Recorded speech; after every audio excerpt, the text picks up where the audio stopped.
ఆయన తాను పెరిగిన నజరేతునకు వచ్చెను.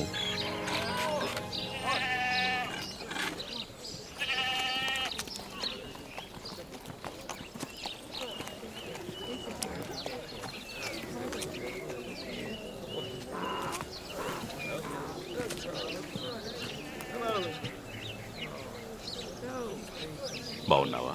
బాగున్నాను.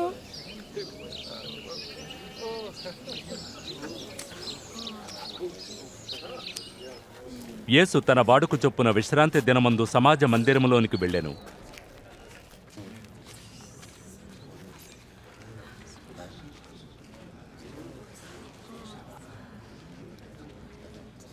వారాయనను ప్రవక్త అయిన యెషయా గ్రంథము నుండి ఒక భాగము చదువుటికే పిలిచిరి.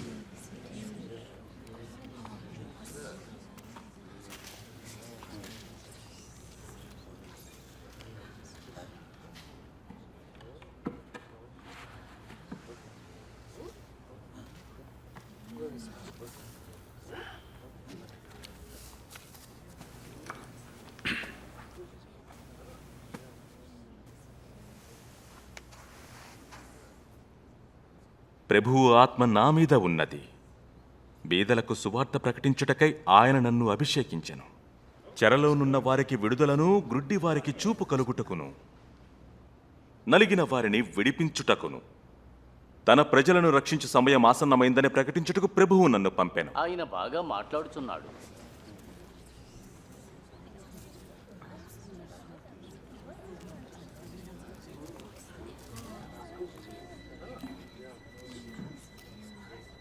నేడు ఈ లేఖనము మీ వినికిడిలో నెరవేరినది.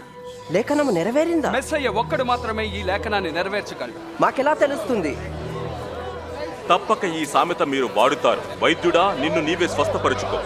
ఇలా కూడా మీరంటారు, కపెర్నహూములో చేసినారని విన్న కార్యములను మా మధ్య కూడా చేయండి. ఏ ప్రవక్తయు తన స్వదేశమందు హితుడు కాడని మీతో చెప్పుచున్నాను. ఈ మాటల ద్వారా యేసు వారిని రక్షించుటకు దేవునిచే అభిషేకించబడి పంపబడిన మెస్సయ్యను అని తాను చెప్పుకోవడం యూదులకు నచ్చలేదు. మెస్సయ్యగా ఆయనను వారు అంగీకరించలేదు.